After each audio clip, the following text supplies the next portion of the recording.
ጠቅላይ ሚኒስትር አብይ አህመድ እንደዛቱት ሊያደርጉት ነው። ከሳምንታት በፊት ጠቅለው እንደ ጸጉር ቅማል እናራግፋቸዋለን ማለታቸውን ተከትሎ ሻዕቢያ የጠቅላው ዛቻ ለኔ ነው ሲል ፍርሃቱን በአደባባይ ገልጾ ነበር። ዛሬ የወጣው መረጃ ደግሞ ጠቅለው እንደዛቱት እንዳሉትም ሊያራግፏቸው ነው ወይ ያስባለ መረጃ ነው ከወደ ኢራን የተሰማው። የ4 ኪሎ ከፍተኛ ባለስልጣናት የኢራንን የጦር መሳሪያ መገንቢያ ማዕከል መጎብኘታቸው ተረጋግጧል። ይህም መንግስት ተጨማሪ ድሮኖችንና ሚሳኤሎችን ለመታጠቅና ለማስገባት እየተንቀሳቀሰ መሆኑን አመላክቷል። በጉዳዩ ላይ ሰፋ ያለ ጥንቅርን አዘጋጅተናል። ጠቅላይ ሚኒስትር አብይ አህመድ ከባባድ እርምጃዎችን እየወሰዱ ነው። ከሰሞኑ የ4 ኪሎ ቤተኞችን ጨምሮ የተለያዩ ተቋማት ባለስልጣናት በድንገት ከኃላፊነታቸው እየተነሱ ይገኛሉ። ከስልጣን ከተነሱት አመራሮች መካከል የጠቅላይ ሚኒስትር አብይ አህመድ ከፍተኛ አማካሪ የሚገኙበት ሲሆን በአንድ ሰሞን የተሻሩት አመራሮች ቁጥርም 20 ገደማ ደርሷል። ከዚህ ቀደም ጠቅላይ ሚኒስትሩ ውስጣችንን እናጠራለን ማለታቸው የሚዘነጋ አይደለም።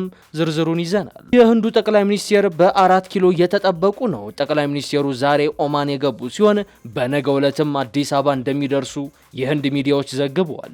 ጠቅላይ ሚኒስትሩ በኢትዮጵያ ፓርላማ ተገኝተው ንግግር የሚያደርጉም ሲሆን በመከላከያ ትብብር ዙሪያ ከአብይ ጋር ይወያያሉ ተብሏል። ታደምጡታላችሁ። በአውስትራሊያ የተፈጸመው የሽብር ጥቃት የዓለምን ቀልብና ትኩረት ስቧል። በጥቃቱ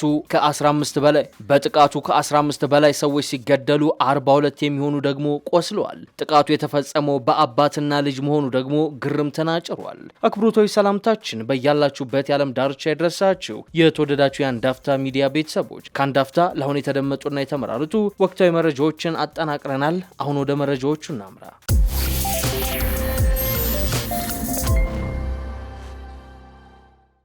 ጠቅላይ ሚኒስትር አብይ አህመድ እንደዛቱት ሊያደርጉት ነው። ከሳምንታት በፊት ጠቅለው እንደ ጸጉር ቅማል እናራግፋቸዋለን ማለታቸውን ተከትሎ ሻዕቢያ የጠቅላው ዛቻ ለእኔ ነው ሲል ፍርሃቱን ገልጾ ነበር። ዛሬ የወጣው መረጃ ደግሞ አብይ እንደዛቱት እንዳሉትም ሊያራግፏቸው ነው ወይ ያስባለ መረጃ ከአያቶላዋ አገር ኢራን ተሰምቷል። የ4 ኪሎ ከፍተኛ ባለስልጣናት የኢራንን የጦር መሳሪያ መገንቢያ ማዕከል መጎብኘታቸው ታውቋል። ይህም መንግስት ተጨማሪ ድሮኖችንና ሚሳኤሎችን እንዲሁም ተተኳሾችን ለማስገባት እየተንቀሳቀሰ እንደሆነ ፍንጭን ሰጥቷል። የዓለማችን ትልቋ የጦር መሳሪያ አምራችና አቅራቢ ኢራን አስተማማኝ ሚሳኤሎችን፣ ጸረ ሚሳኤልና ጸረ ድሮኖችን እንዲሁም ድሮኖችን በማምረትና በመሸጥ ትታወቃለች። በሰሜኑ ጦርነት ወቅትም ከፍተኛ ቁጥር ያለው ድሮንና ሚሳኤል ለኢትዮጵያ እንደሸጠች ወታደራዊ መረጃዎች ይጠቁማሉ። በአሁኑ ወቅት የኢትዮ ኤርትራ ጦርነት ከእስትንፋስ ይልቅ እየቀረበ መምጣቱን ተከትሎ ታዲያ አስመራም አዲስ አበባም አይናቸውን ወደ አያቶላዋ አገር ቴሄራን አዙረዋል። ጠቅላይ ሚኒስትር አብይ አህመድ ባለፈው ሳምንት በተከበረው የብሔር ብሔረሰቦች በዓል ላይ ባደረጉት ንግግር የኢትዮጵያን ጠላቶች እንደ ጸጉር ቅማል ነው የምናራግፋቸው በማለት ተደምጠው ነበር። በተመሳሳይ ከወራት በፊት በፓርላማ ባደረጉት ንግግርም ጦርነቱ ከተጀመረ እየየ አይሰራም፣ እንደ ዩክሬንና እንደ ጋዛ የሚያድናቸው የለም በማለት አስመራ እንደ ኬቭ ወይም እንደ ጋዛ ልትሆን እንደምትችል አስጠንቅቀዋል። ሻዕቢያ በበኩሉ ባለፈው ሳምንት ጠቅላው እናራግፋቸዋለን ያሉት እኛን ነው ሲል በአምባሳደር ሶፊያ በኩል ፍርሃቱን በአደባባይ ተናግሮ ነበር። ታዲያ በዛሬው ዕለት የኢትዮጵያ ልዑክ ኢራን መግባቱ በዚያም ወታደራዊ ጉዳዮችን መምከሩ ጠቅላው እንዳሉት ሻዕቢያን ለማራገፍ ብሎም አሰብን ለመቆጣጠር ከኢራን ጦር መሳሪያ ሊሸምቱ ነው ወይ የሚል ግምትን አጭሯል። የኢራኑ የዜና ጣቢያ ምህር የኢትዮጵያ ባለስልጣናት የኢራንን የመከላከያ ተቋም ጎበኙ ሲል በፊት ገጹ አስነብቧል።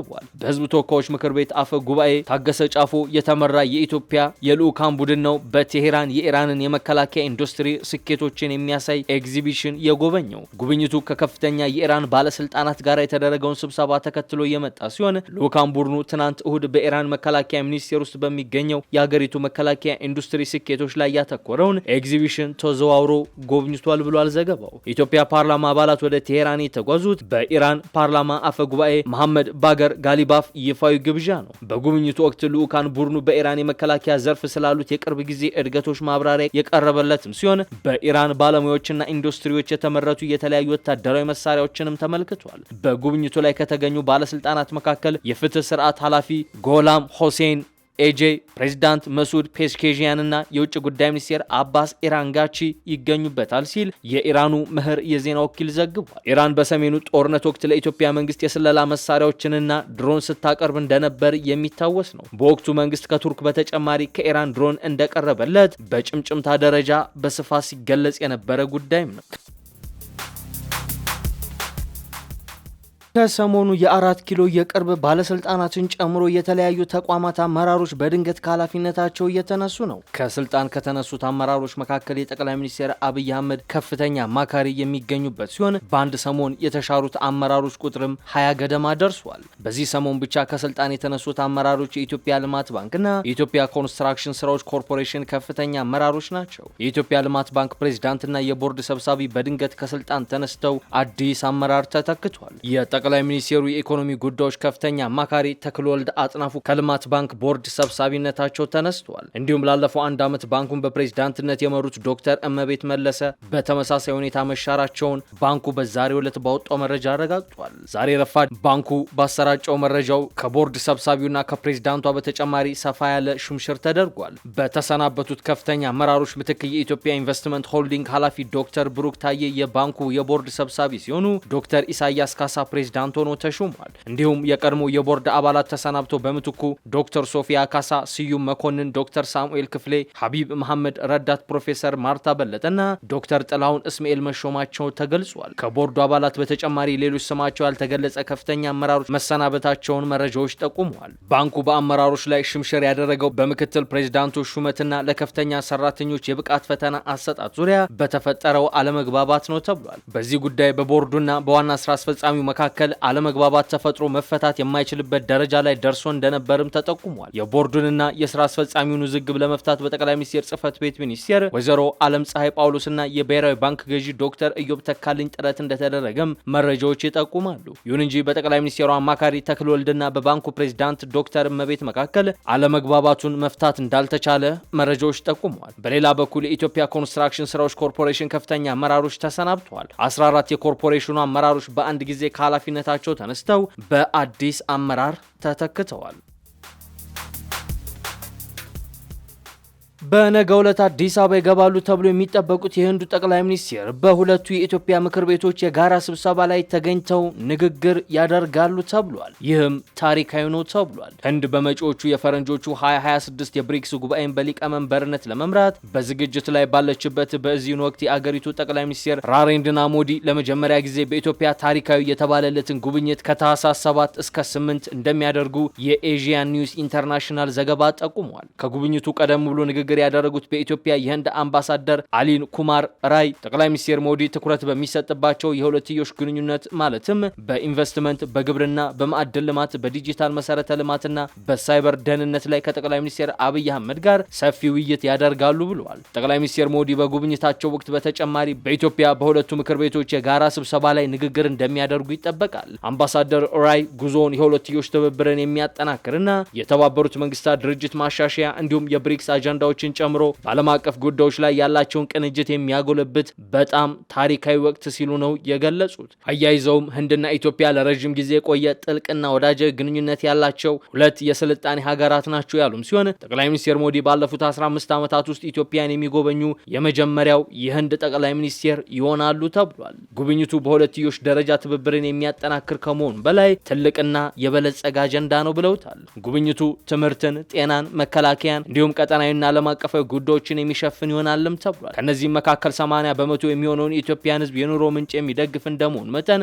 ዋናውና ቅድሚያ የሚሰጠው የግብርናው ዘርፍ ነው ተብሏል። በተጨማሪም ህንድ በኢትዮጵያ የኃይል አቅርቦትን ለማስፋፋትና የደህንነት ቅነሳ ተነሳሾችን ለመደገፍ በማለም የፀሐይ ጣሪያዎችን፣ ቀጠናዊ የፀሐይ ኃይል ትስስርን፣ የፀሐይ ኃይል ፓምፖችን ጨምሮ በተባበሩት መንግስታት የፀሐይ ኃይል ጥምረት ስር በርካታ ፕሮጀክቶችን ለመጀመር አቅዳለች ተብሏል። ከዚህ በተጨማሪም ጠቅላይ ሚኒስትር ሞዲ ቁጥራቸው 2500 የሚጠጋውን በኢትዮጵያ የሚኖሩ ህንዳውያን ማህበረሰብን እንደሚያገኙ የተገለጸ ሲሆን እንዲሁም ለእርሳቸው ክብር በተዘጋጀ ልዩ ልዩ የባህልና የእንኳን ደህና መጡ ዝግጅቶች ላይ ይሳተፋሉ። የውጭ ጉዳይ ሚኒስቴሩ እንዳስታወቀው ጉብኝቱ ሁለቱ ሀገራት እንደ ግሎባል ሳውዝ አጋሮች ላይ ያላቸውን የጋራ ቁርጠኝነት የሚያረጋግጥና የሁለትዮሽ ትብብርን በተለያዩ ዘርፎች የሚያጎለብት ብለውታል። ኢትዮጵያና ህንድ በአሁኑ ወቅት እየተስፋፋ በሚገኘው ብሪክስ አባል ሀገራት አባል ሲሆኑ የጠቅላይ ሚኒስትር ሞዲ መጪው ጉብኝት ለረጅም ጊዜ ዘግይቶ የነበረውን አራተኛውን የህንድ አፍሪካ የመሪዎች ጉባኤ እንዲያንሰራራ ያደርገዋል በሚል ተስፋ ተጥሎበታል። በአውስትራሊያ አባትና ልጅ በአይሁዶች ላይ በፈጸሙት ጥቃት 15 ሰዎች ተገደሉ። 42 የሚሆኑት ደግሞ ጉዳት ደርሶባቸዋል። ከተፈጸመው ጥቃት ጀርባ አባትና ልጅ እንዳሉበት የአገሪቱ ባለስልጣናት ይፋ አድርገዋል። ጥቃቱ የተፈጸመው በሄብሪው ቋንቋ ሃኑካ ወይም ቻኑካ በመባል የሚታወቀውን በዓል እያከበሩ በነበረበት ወቅት ሲሆን ሃኑካ የአይሁዶች የብርሃን በዓል ነው። በየዓመቱ የሚከበረው ሃኑካ ብዙውን ጊዜ በህዳር ወይም ታህሳስ ወር ላይ የሚውል ሲሆን ለ8 ቀናትም ይቆያል። ጥቃቱ በተፈጸመበት ወቅት የመጀመሪያው ቀን ዝግጅት በቦንዲ ባህር ዳርቻ ላይ የተካሄደ ነበር። እሁድ ዕለት በተፈጸመው በዚህ ጥቃት የ10 ዓመት ታዳጊን ጨምሮ 15 ሰዎች የተገደሉ ሲሆን 42 ሰዎች ደግሞ ጉዳት ደርሶባቸዋል ብሏል። እንደ ፖሊስ ሪፖርት የኒው ሳውዝ ዌልስ ፖሊስ ኮሚሽነር ማላዮን ሰኞ ዕለት በሰጡት ጋዜጣዊ መግለጫ ላይ ታጣቂዎቹ የ50 ዓመትና የ24 ዓመት ዕድሜ ያላቸው አባትና ልጅ ናቸው ብለዋል። የ50 ዓመቱ ግለሰብ መሳሪያ የመታጠቅ ፍቃድ ያላቸው ሲሆን 6 መሳሪያዎች በግለሰቡ ስም መመዝገባቸውንም ገልጸዋል። ሁሉም መሳሪያዎች በቦንዲ ባህር ዳርቻው ጥቃት ጥቅም ላይ እንደዋሉም ታምኖበታል።